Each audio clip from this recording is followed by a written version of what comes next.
My name is Daniel, and I live in Uromi, a small village in southeastern Nigeria. When COVID 19 swept across the world, it felt like a distant thunderstorm at first, something far away from the dusty roads and palm trees of our quiet home. But soon, the ripple reached us here too.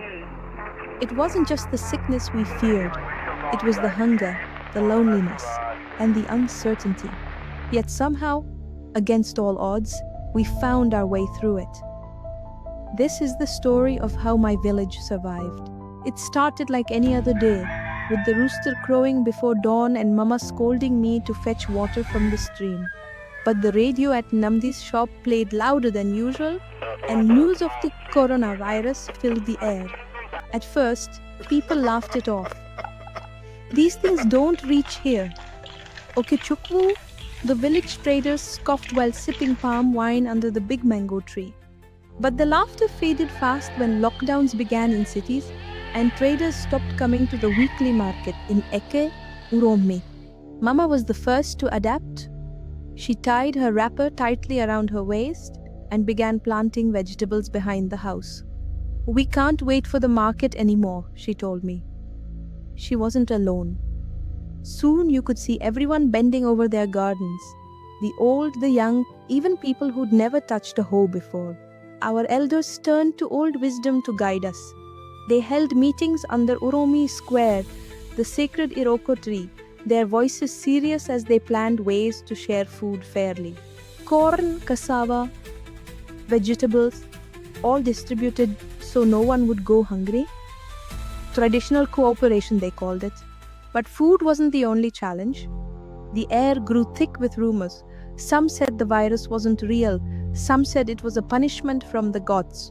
Others feared the worst, a curse brought by strangers. Papa Obi, the custodian of the village shrine, sprinkled chalk and offered prayers to the earth spirits for protection. People in Umuchinemir looked to the ancestors, not to foreign solutions they couldn't understand. Still, practicality came in subtle ways. I remember how Mama Chi Chi, the town seamstress, started sewing face masks with Ankara fabric, bold and colorful, just like her cheerful laugh. She handed them out for free at first, and then people began coming to her to buy masks for their families. In moments like these, there was a glimmer of hope amid the hardship. Social distancing. That concept was hard to explain here, but somehow it happened naturally. We stopped gathering by Namdi's shop. The church allowed only a handful of people inside for prayer, and even burial rites were trimmed down. No dancing, no feasting, just somber prayers at gravesides. When someone fell sick, Mama brought out herbal remedies passed down from her grandmother. Bitter cola, ginger, neem leaves boiled into teas. It didn't cure anyone of COVID completely, but it made people feel stronger, and sometimes that was enough.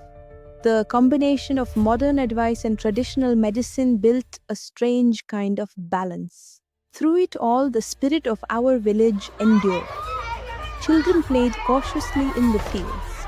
Elders kept their distance but smiled warmly, and families ate together under the moonlight.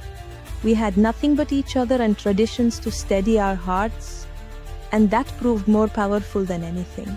Today, when I walk through Umuchinemera, I see the mango trees still firm, the laughter of Maman Kechi still echoing, and the hillsides where we planted food brimming with life. We survived, not just the pandemic, but the fear, isolation, and uncertainty it brought.